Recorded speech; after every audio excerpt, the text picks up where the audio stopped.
Have you ever noticed how some people walk into a room and instantly command attention, not by their power, but by the warmth in their presence? You know the type who makes you feel seen even before they speak.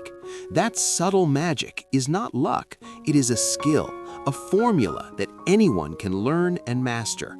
And today, we are about to uncover the secrets of Dale Carnegie's timeless success formula, the same principles that have transformed ordinary lives into extraordinary careers, leadership journeys, and relationships that flourish.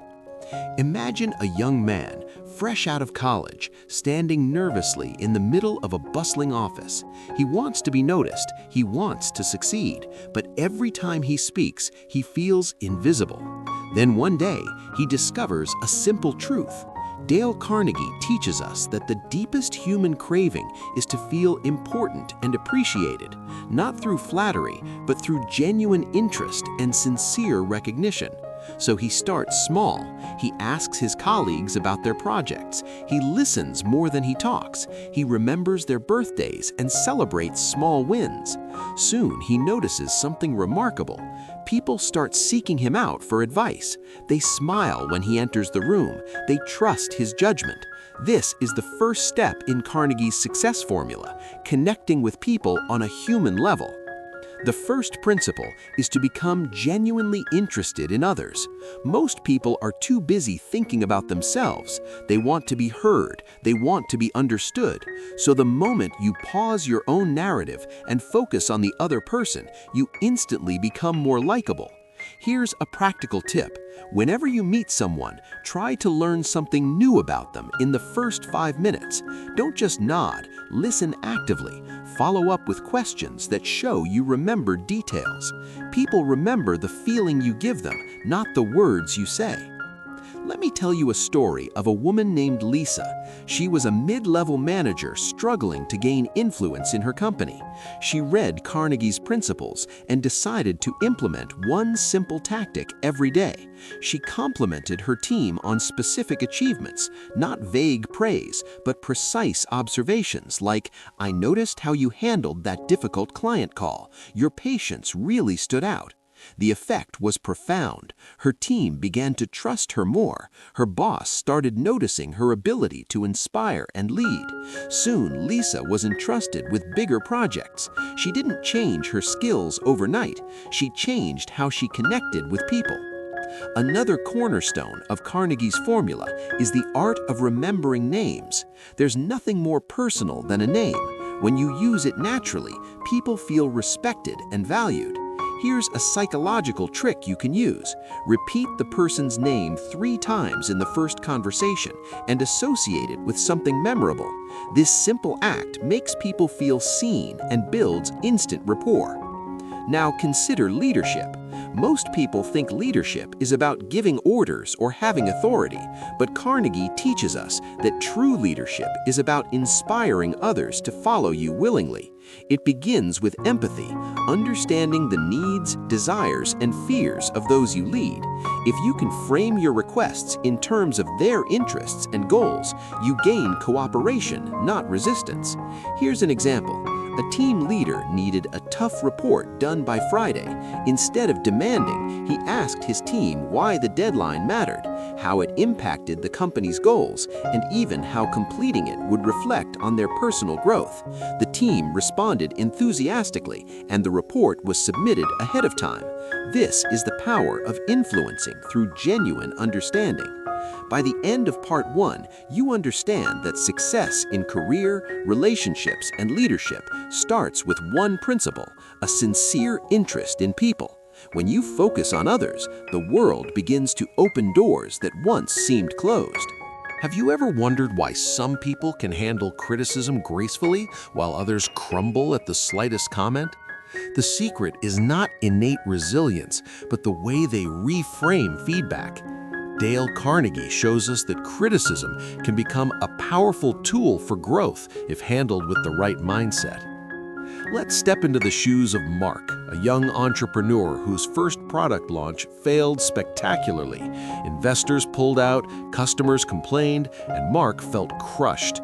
But instead of wallowing, he embraced Carnegie's advice. never condemn, criticize, or complain. Instead, he studied the feedback carefully. He reached out to customers, asking questions, not excuses. He thanked them for their honesty. He framed mistakes as opportunities for learning. Mark adjusted his strategy and relaunched the product 6 months later. This time, it became a hit. His ability to turn criticism into constructive action earned him respect and loyalty. Another profound principle is to arouse an eager want in others. Most people do not like being told what to do. They respond to appeals that align with their desires. To inspire action, you must first understand what motivates the person in front of you. Here's a practical psychology tip. Observe carefully. What excites them? What do they talk about with passion? What problems keep them awake at night? Frame your ideas in the context of their goals and watch cooperation grow effortlessly. Consider Sarah, a project manager who struggled with team engagement. Her team was talented but lacked motivation.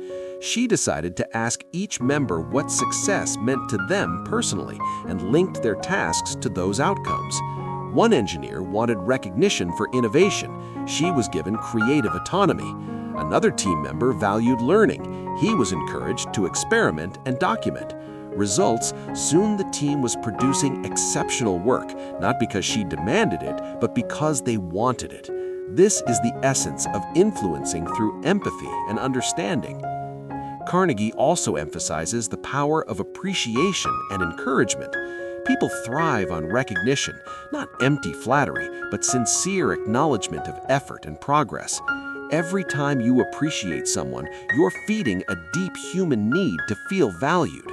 Imagine a father praising his child, not just for grades, but for resilience when facing challenges.